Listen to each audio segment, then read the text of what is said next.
The events that unfolded at the Federal High Court in Abuja on November 7, 2025, in the ongoing terrorism trial of Mazi Nnamdi Kanu, the detained leader of the indigenous people of Biafra, IPOB, marked a profoundly disconcerting chapter in the case.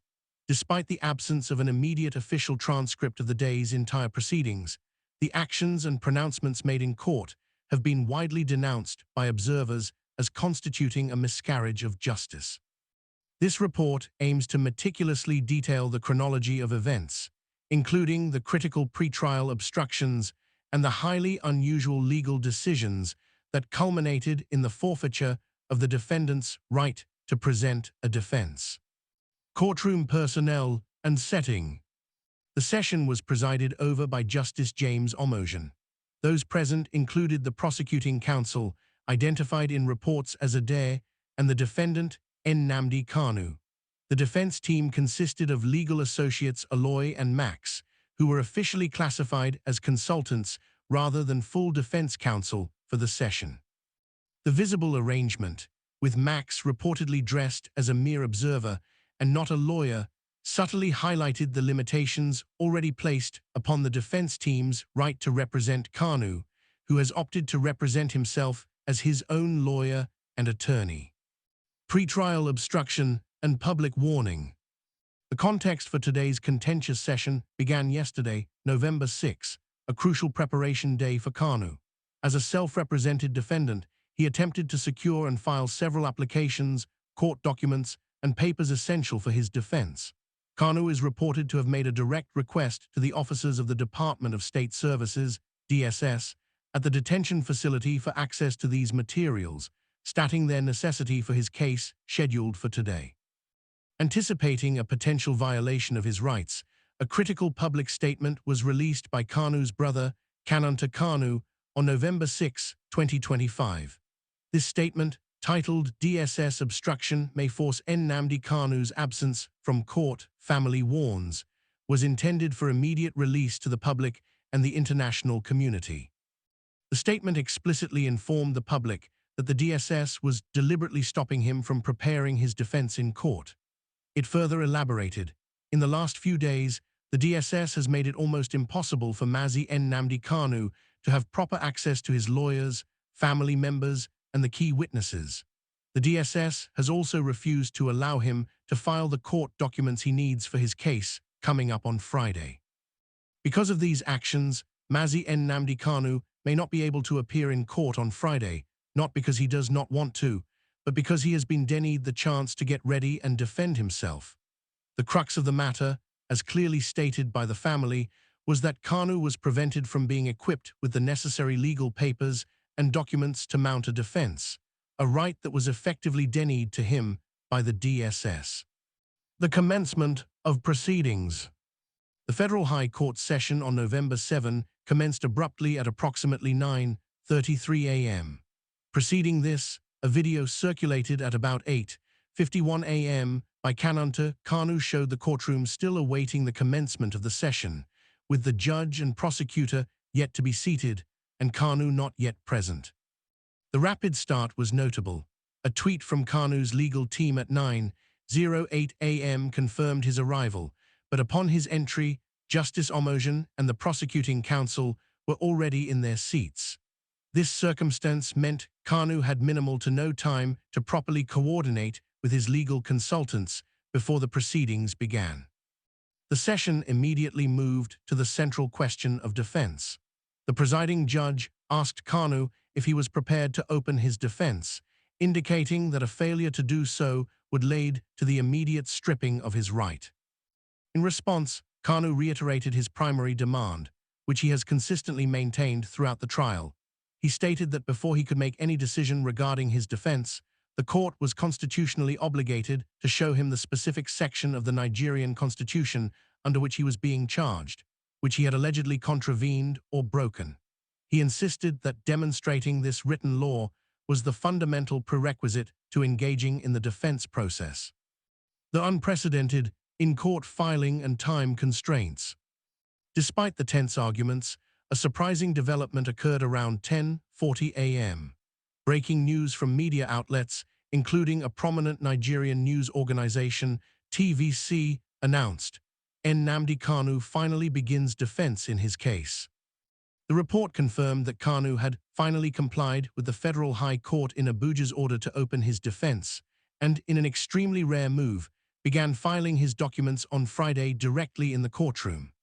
This extraordinary procedure was a direct consequence of the DSS's alleged obstruction the day before, which denied Kanu access to printing facilities and resources necessary for pretrial filing. To accommodate this last-minute, on-the-spot filing, Justice Omojan directed that the court's registry be temporarily relocated into the courtroom itself. Furthermore, the judge announced a 1-hour recess to allow Kanu to complete the filing process without interruption. The granting of a mere 1-hour time frame for a task that typically requires hours of focused preparation, especially given the volume of constitutional statements and documents necessary, was seen by many as highly inadequate and punitive.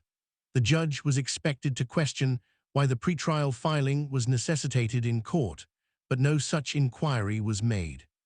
Forfeiture of the right to defense. When the court reconvened after the brief 1-hour recess, Justice Omojan put the question to Kanu once more. Had he filed everything, and was he ready to proceed? Kanu's response was firm, grounded in the lack of preparation time.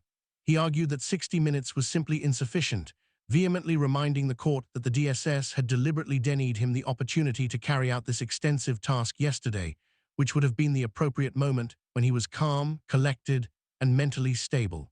He stated that completing the voluminous filings in a single hour was impossible, and therefore requested an extension of time. He once again pressed the court. I asked you guys to show me the part of the Constitution where I break. You guys did not do so, but no problem. We'll come back to that later on. But now, I need more time to be able to file every single thing. The judge, however, remained uncompromising.